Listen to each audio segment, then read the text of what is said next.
Hello दोस्तों, कैसे हैं आप लोग। आई होप आप लोग बहुत अच्छे होंगे और मैं आप लोग का फिर से स्वागत करती हूँ एक बार आपके अपने चैनल मूनलाइट बाई मनीषा पे। फ्रेंड्स, आज मैं आप सबके साथ थ्रेडिंग की थ्योरी शेयर कर रही हूँ। तो गाइस, में थ्रेडिंग की थ्योरी की नॉलेज डीपली होनी चाहिए, क्योंकि हम सलून की फील्ड में अगर वर्क करते हैं तो सबसे पहले हम थ्रेडिंग का ही वर्क सीखते हैं और थ्रेडिंग हमें प्रॉपर तरीके से आना चाहिए। क्योंकि अगर थ्रेडिंग ठीक से नहीं होता है तो हमारे फेस का जो है पूरा शेप ही ख़राब हो जाता है। हाँ, तो थ्रेडिंग का जो नॉलेज है डीपली होना चाहिए हमें। और थ्योरी इसलिए ज़रूरी होती है क्योंकि अगर हम थ्योरी बना कर लिखते हैं, कभी हमारे माइंड से कोई चीज़ मिस होती है तो एक बार हम नोटबुक को देख लेते हैं तो हमें प्रॉपर तरीके से नॉलेज हो जाता है। और थ्रेडिंग जो होता है, जो ज़्यादा लेडीज खर्च नहीं करती वो भी कराती हैं, और जो बहुत ज़्यादा खर्च करती हैं सलून में आकर वो भी कराती हैं। तो थ्रेडिंग जो है सबसे इम्पोर्टेंट वर्क होता है सलून के फील्ड में, और उसे हमें अच्छी तरीके से आना चाहिए। हम पहले आपको थ्योरी दे रहे हैं, उसके बाद डायग्राम के थ्रू आपको अच्छे से समझाऊंगी। सबसे पहले मैं आप सबको थ्रेडिंग का डेफिनेशन बता रही हूँ कि थ्रेडिंग क्या है। आईब्रो की थ्रेडिंग एक चाइनीज़ तरीका है।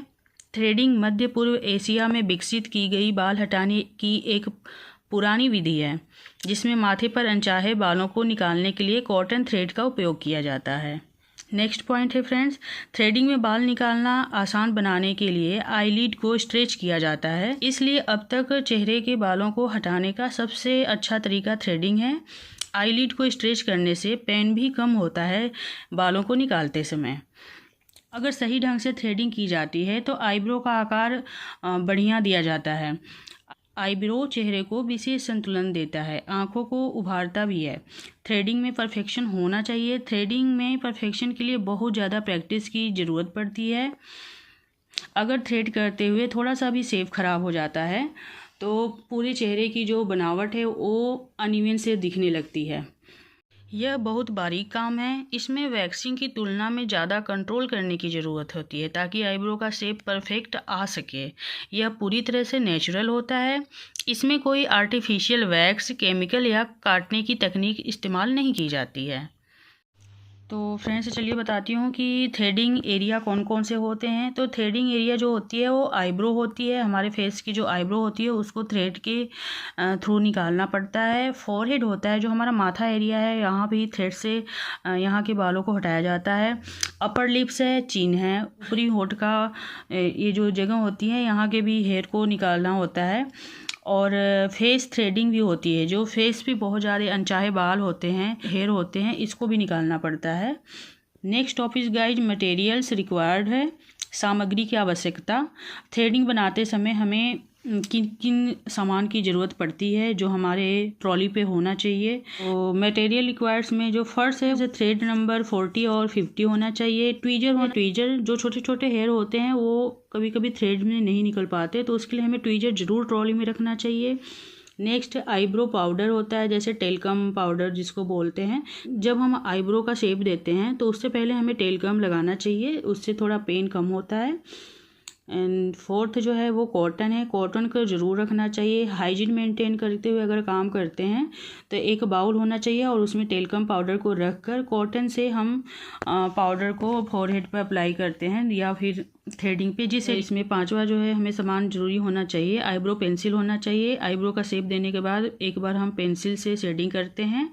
और छठा इसमें है स्मॉल सीजर, एक छोटी कैंची होनी चाहिए जैसे हेयर को कट करने के लिए। हैंड सैनिटाइजर होना चाहिए। क्लाइंट को जब हम टच करते हैं उससे पहले सबसे पहले हमें सैनिटाइजर रखना चाहिए, ताकि हम सैनिटाइजर करके फिर क्लाइंट को टच करें और उनका वर्क करें।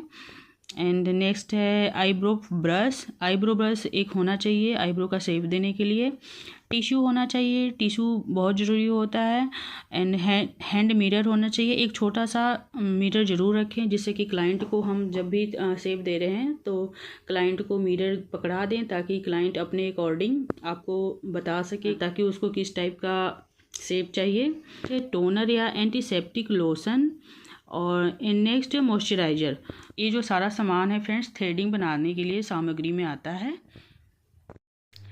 थ्रेडिंग के थ्योरी का जो नेक्स्ट टॉपिक है फ्रेंड्स वो है आईब्रो को कैसे नापें। जब हम आईब्रो को शेप देते हैं तो हमें आईब्रो को मेजरमेंट कैसे करना है ये बताया गया है इसमें।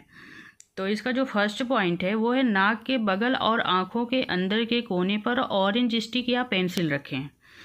इसमें पॉइंट आप फ्रेंड्स इसमें पॉइंट आप सबको बता रही हूँ, बाद में मैं डायग्राम के थ्रू बताऊंगी तो आपको अच्छे से क्लियर हो जाएगा। पॉइंट है नाक के आधार से आँख के बाहरी कोने तक इसकी लाइन में एक ऑरेंज स्टिक या पेंसिल रखें।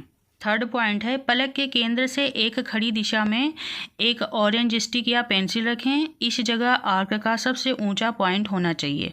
आईब्रो को कैसे मेजर करें उसके जो पॉइंट्स हैं इसको मैं अभी कवर करा रही हूँ, बाद में डायग्राम के थ्रू आप सबको अच्छे से समझाऊंगी जिससे आपको बेटर तरीके से समझ में आएगा। दोस्तों ये हमारा डायग्राम है, आई होप आप सबको बहुत अच्छे से क्लियर दिख रहा होगा। जो थ्योरी पढ़ी थी आपको डायग्राम के थ्रू समझाती हूँ। फर्स्ट पॉइंट हमें नोस्ट्रिल से मेजर करनी है, सीधे आईब्रो के फ्रंट लाइन तक है। या ये देखिए मैं यहाँ नोस्ट्रिल से लेकर सीधे आईब्रो के फ्रंट लाइन तक पेंसिल रखकर बता रही हूँ आप सबको कि सीधे स्ट्रेट लाइन एक देनी है।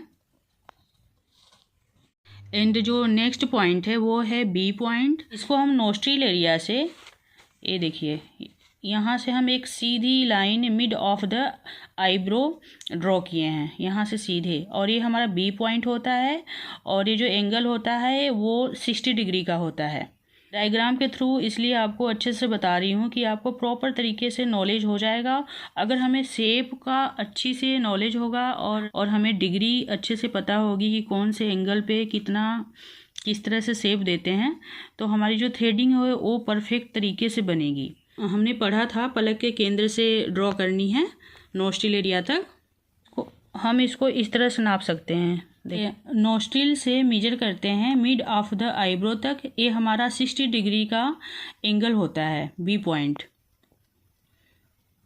और ये जो होता है आर्च पॉइंट होता है। आर्च शेप आईब्रो बनाते समय यहाँ का बाल गलती से भी नहीं निकलना चाहिए। अगर यहाँ का बाल अगर निकल जाएगा थ्रेड में फंस कर, जब हम हेयर को निकालते हैं थ्रेड में फंसाकर, अगर एक भी बाल यहाँ से निकल जाएगा तो आपकी आर्च शेप जो आईब्रो होती है वो परफेक्ट तरीके से नहीं बनेगी और फेस का जो शेप है वो बिल्कुल भी परफेक्ट नहीं लगेगा। ये जो थर्ड पॉइंट है फ्रेंड्स ये है सी पॉइंट, और ये 45 डिग्री का होता है। इसको नोस्ट्रिल एरिया से एंड ऑफ द आईब्रो तक ड्रॉ करते हैं। इस तरह से आईब्रो का जब शेप हम देते हैं तो 3 डिग्रियां होती हैं, जैसा कि इसमें मैंने बता दिया है कि 90 डिग्री होती है ए पॉइंट, 60 डिग्री होती है बी पॉइंट एंड 45 डिग्री होती है सी पॉइंट। तो इसको हम अगर अच्छे से समझ लेंगे तो हमें थ्रेडिंग बनाना बहुत ही ईजी हो जाएगा फ्रेंड्स।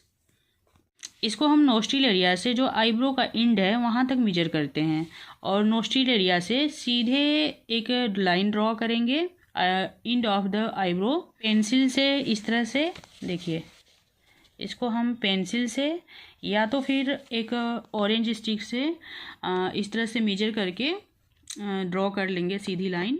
दोस्तों आज मैं आप सबको थ्रेडिंग का थ्योरी दी हूँ, और इसको जो थ्रेडिंग की थ्योरी है उसको मैं डीपली आपको समझाई हूँ, और इसको डायग्राम के थ्रू भी बहुत अच्छे से मैंने बताया है इसके पॉइंट्स और डिग्रियाँ क्या क्या होती हैं, ताकि आपको थ्रेडिंग बनाने में कोई भी प्रॉब्लम ना आए, आप अच्छे से शेप दे सकें। तो वीडियो ज़्यादा लंबी ना हो इसलिए मैं थ्रेडिंग की थ्योरी को 2 पार्ट में बना रही हूँ। आज का ये जो पार्ट है ये फर्स्ट है। और मुझे अगर समझाने में कोई प्रॉब्लम हो रही है तो प्लीज़ थोड़ा मोटिवेट करना, मुझे कमेंट करके बताना। अभी स्टार्टिंग है, थोड़ी सी मुझे बोलने में प्रॉब्लम हो रही है, समझाने में। आप ज़रूर बताना मुझे। देखो डायग्राम के थ्रू मैंने काफ़ी मेहनत से इसको बनाया है, क्योंकि मेरी जो आर्ट है उतनी ज़्यादा अच्छी नहीं है, बट मैंने इसको बनाने की बहुत प्रॉपर तरीके से कोशिश की है। आई होप आप सबको इस वीडियो से अच्छी नॉलेज मिल सकती है। तो फ्रेंड्स मेरे चैनल को एक बार ज़रूर सब्सक्राइब करो और लाइक करो, वीडियो को शेयर करना, और नोटिफिकेशन के लिए जो बेल होती है उसको क्लिक करना। आगे जो भी वीडियो जाएंगी तो आप सबको ज़रूर मिलेगी। थ्रेडिंग की थ्योरी के जो नेक्स्ट पार्ट है उसमें गाइस जो आगे के पॉइंट्स हैं उसको मैं उसमें कवर कराऊंगी आप सबको। तो फ्रेंड्स आज ये जो थ्रेडिंग का थ्योरी है उसका फर्स्ट पार्ट मैं आप सबके साथ शेयर की हूँ। अब इसका दूसरा पार्ट भी आएगा। Thank you for watching guys.